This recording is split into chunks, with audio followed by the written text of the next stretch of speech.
I'm not here to talk about football. And I don't have a prepared statement. I've got some notes.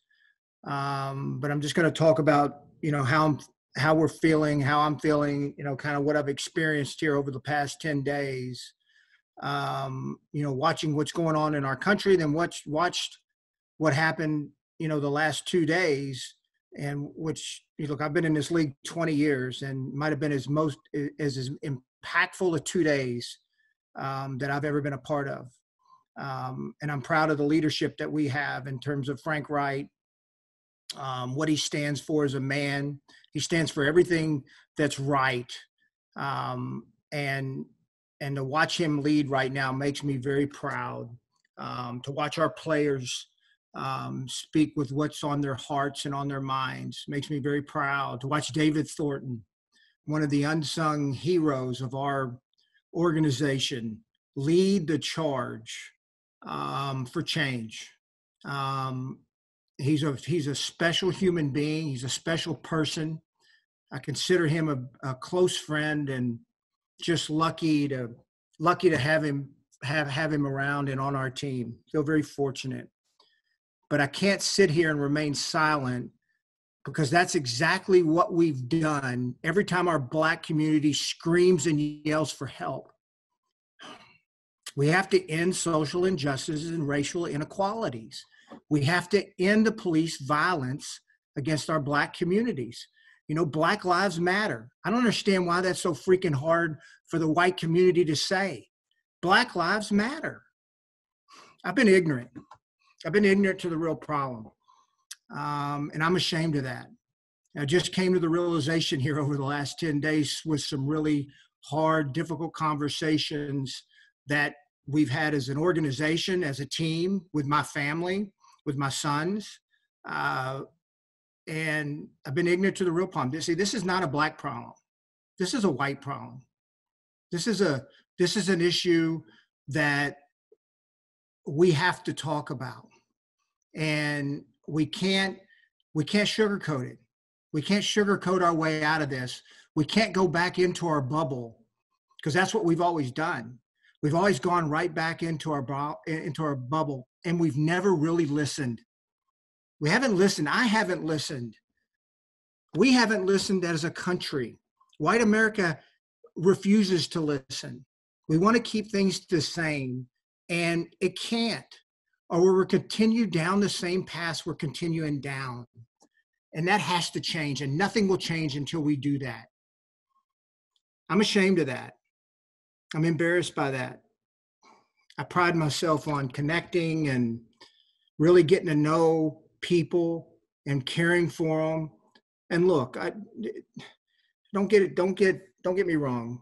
Our children, my wife and I teach love and respect. Everybody, no matter what their race, whatever their religion is, whatever their sexual preference, it doesn't matter. We teach them to respect and love, but we didn't teach them, really what they need. It's got to be more than that. It's got to be more than that. And I had long talks with our kids, especially my son, here over the last week. My wife's out of town with the girls right now. So my son's just been us in the house, and, about what's going on in our country. And they have no idea.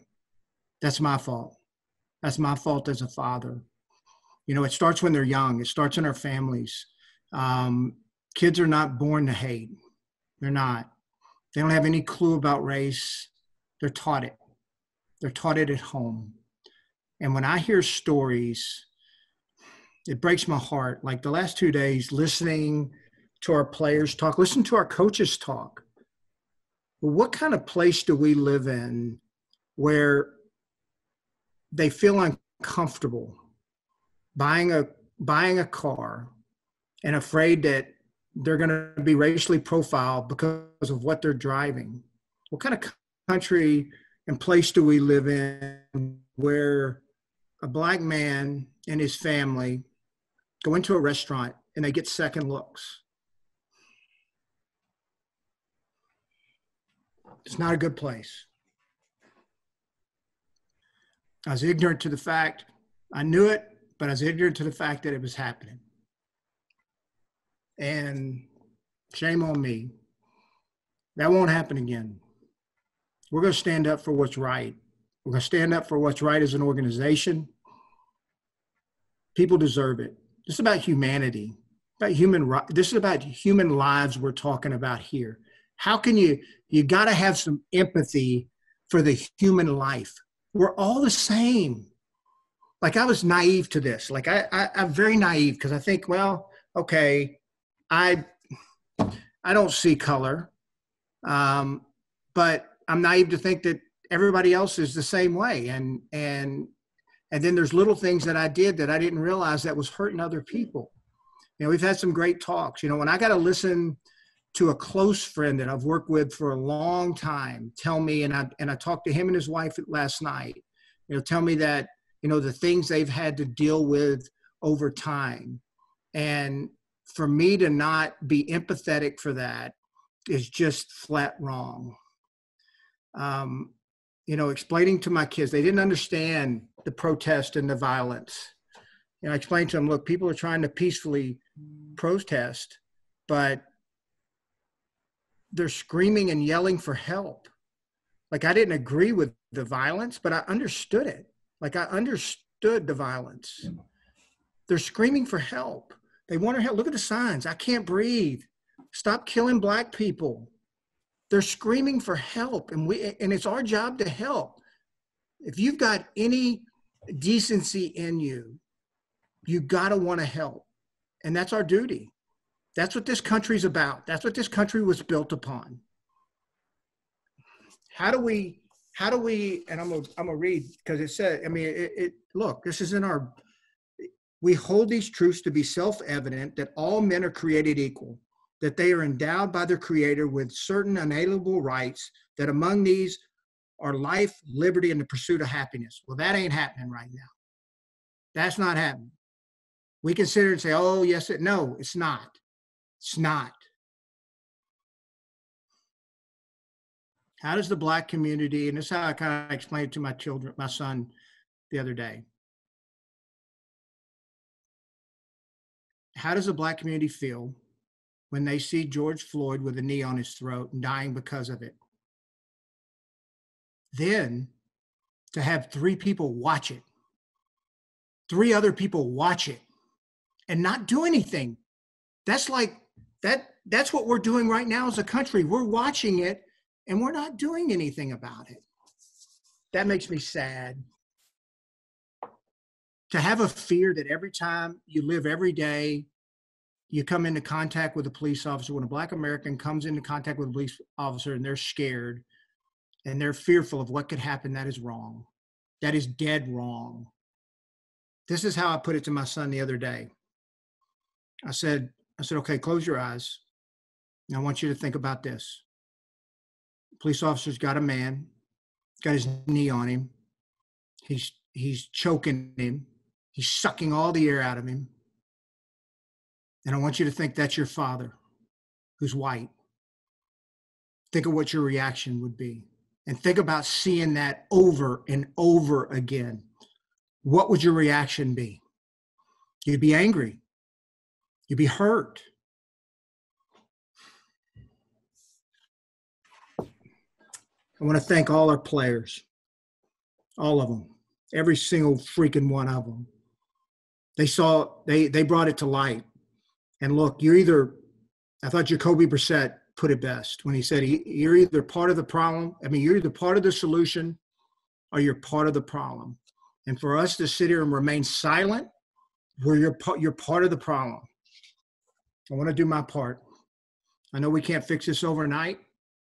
I know it's going to take time, but I want to do my part. My family will do our part. You can bet on that. I know you're going to have questions, and that's good because I'm here to answer. No football. This ain't about football right now.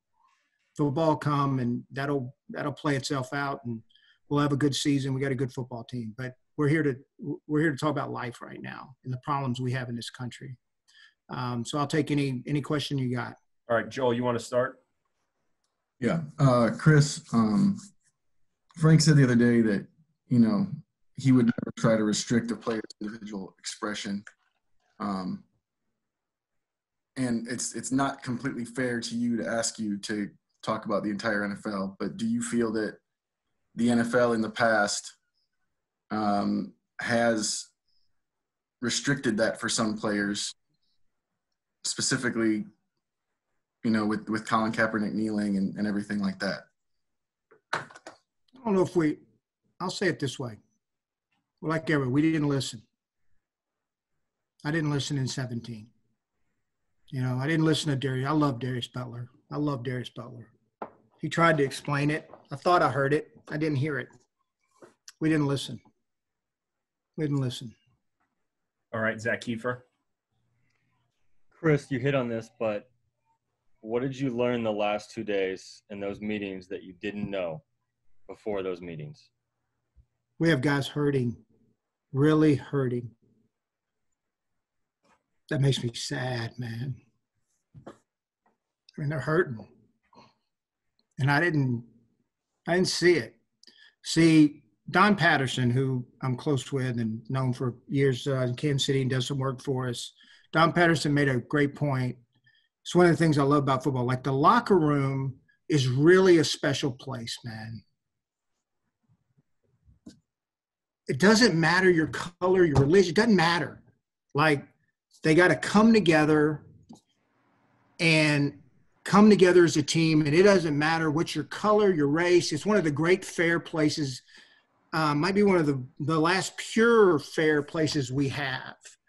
And, Don made the statement, because we all talked about it. We talked about it, and Don made the statement of, well, you all talk about how special the locker room is.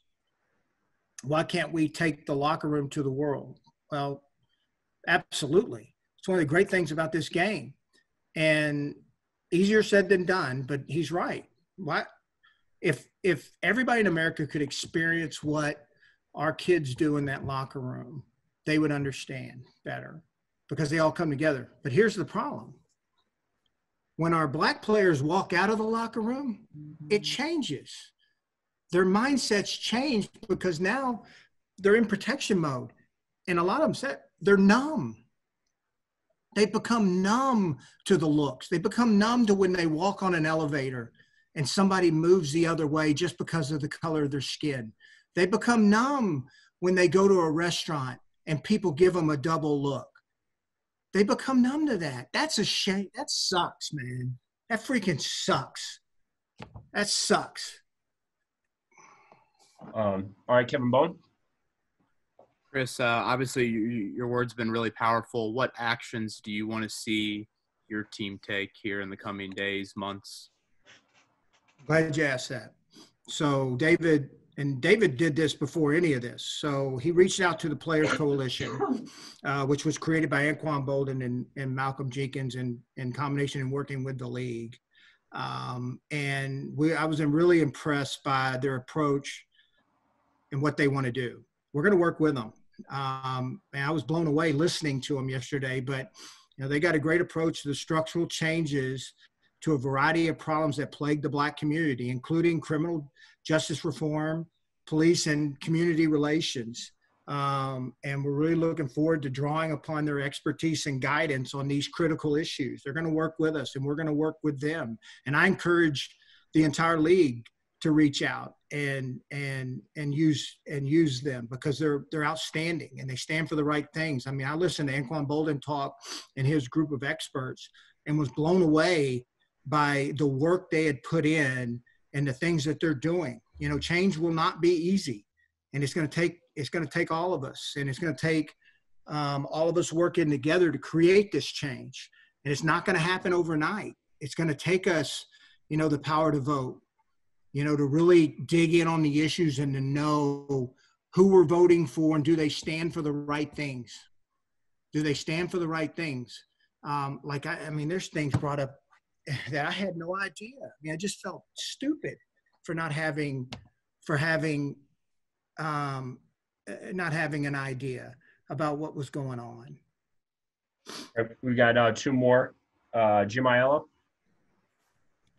Hey, Chris, I was just wondering about, as the NFL now. I mean, there's clearly a lack of minority coaches, minority executives in the NFL right now. That's obviously something that I think would help with the problem. I was wondering, is there things that you think the NFL can do and the Colts specifically can do to address that issue?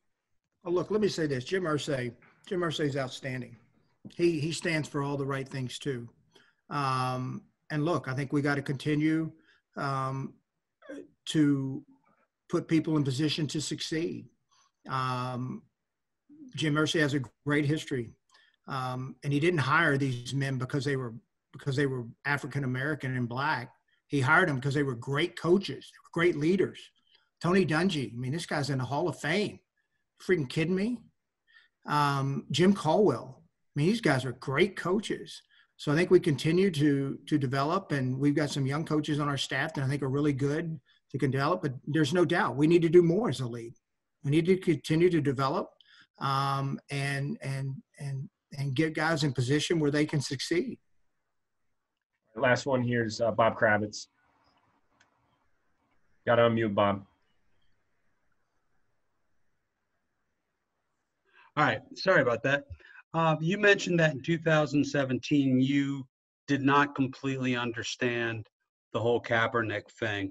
If your players were to kneel this coming year, would you look upon that any differently than you might have previously, or what would your general view of that be? Well, whatever our team ends up doing, we're going to support, but we're going to do it together as a team. That's what we're going to do. We're going to support them, and we're going to do it together as a team. We've said that all along. So whatever we decide to do, we're going to do it as a team. That's the beauty of that locker room. We're going to do it as a team. I understand, why people took a knee. I don't completely understand it the first time, but damn right I do now.